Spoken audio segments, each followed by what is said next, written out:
are welcome to today's class. Today we are diving into the 7 types of authorship calling.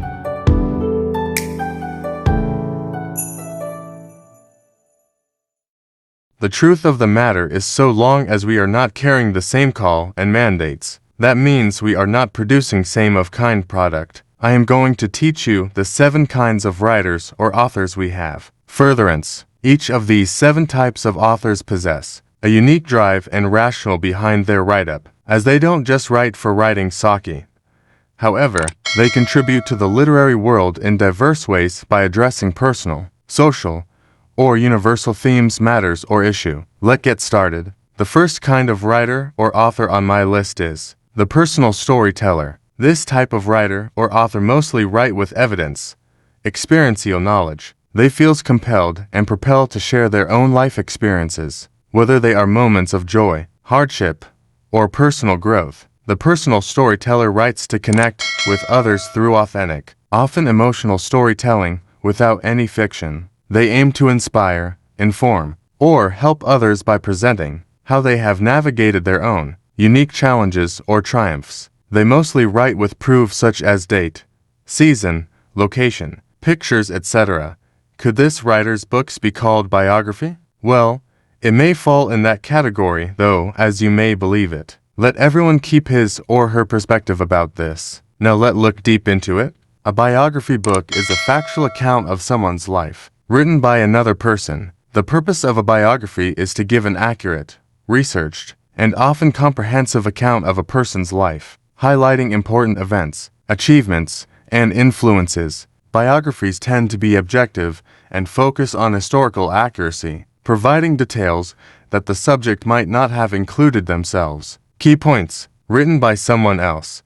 It's a third-person account of someone's life. Factual and researched. Biographies often involve gathering information from interviews, documents, and other sources. Objective tone.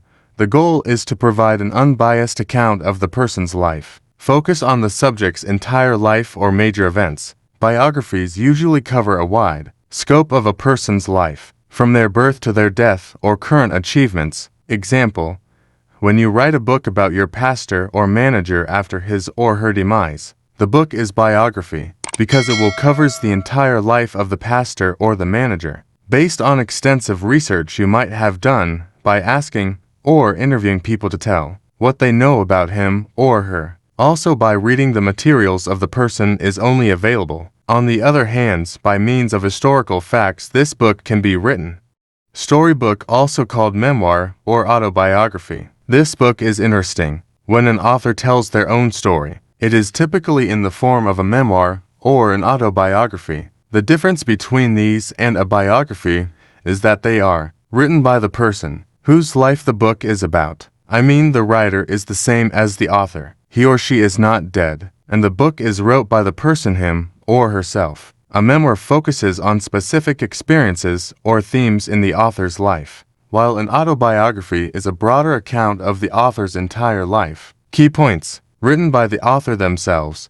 It's a first-person account of their own life, subjective and personal.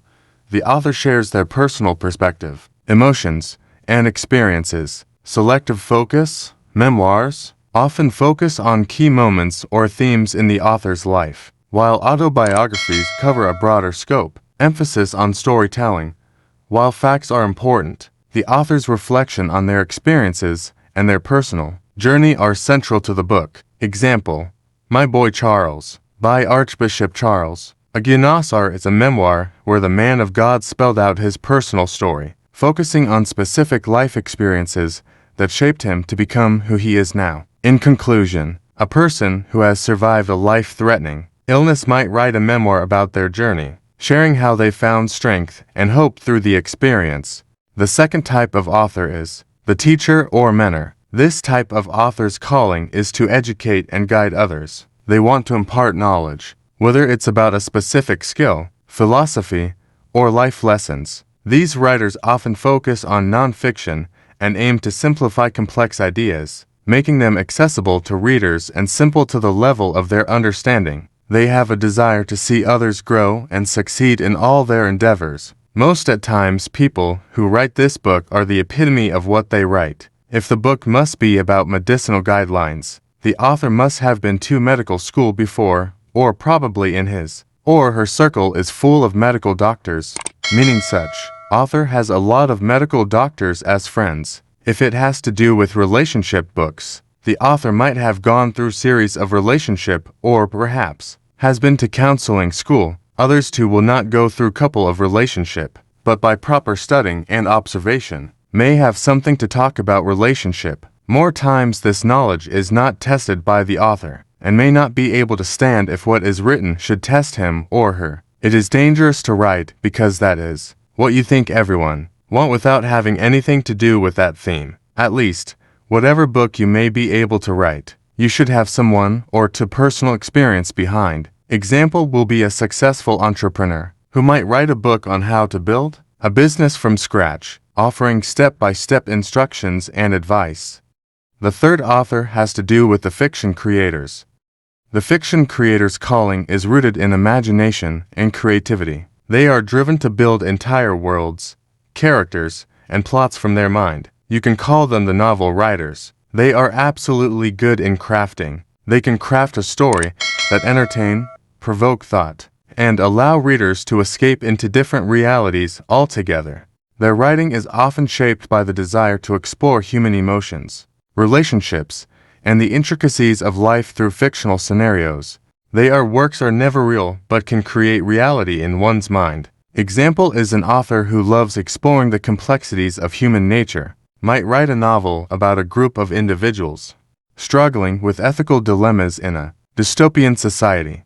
Fourth on my list, the advocate or activist.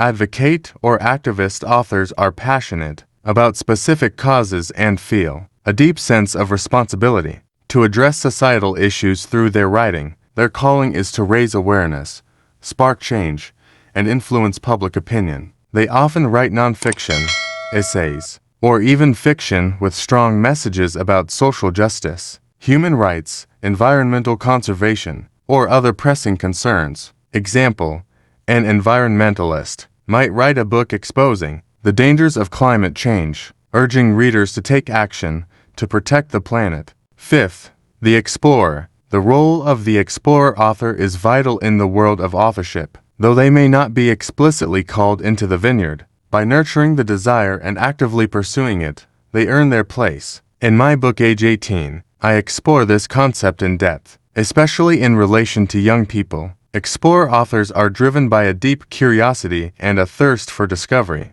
Whether literal or metaphorical, their writing often documents new experiences, travels, or philosophical journeys. Through their words, they broaden the horizons of their readers, inviting them to venture into distant lands, dive into complex scientific topics, or reflect on profound existential questions. Example, a father might write a memoir detailing his trek through the Kakum forest, capturing both the awe-inspiring beauty of the landscape and the hardships they endured along the way. Sixth, the healer. I refer to these authors as the almighty theoretical healers. Their writing comes with a purpose to heal, both themselves and their readers. I've witnessed people's lives turn around simply by reading the work of a particular author. For instance, a man struggling with poverty was able to become a successful wealth creator after reading Dr. Michael's book, the founder of Maker's House in Ghana. Healer authors write from a place of deep emotion, seeking to offer comfort, hope, and guidance to those in need. They share secrets within their pages, aiming to uplift and inspire, whether through self-help books, poetry, or reflective essays. Their words help readers navigate through tough times and find peace. Example, an author who has experienced the pain of grief may write a book to offer solace to others coping with loss, helping them heal through shared understanding. Lastly, the visionary. Everyone is born a visionary, but not all grow into it. Visionary authors look toward the future, aiming to inspire change and challenge existing ideas.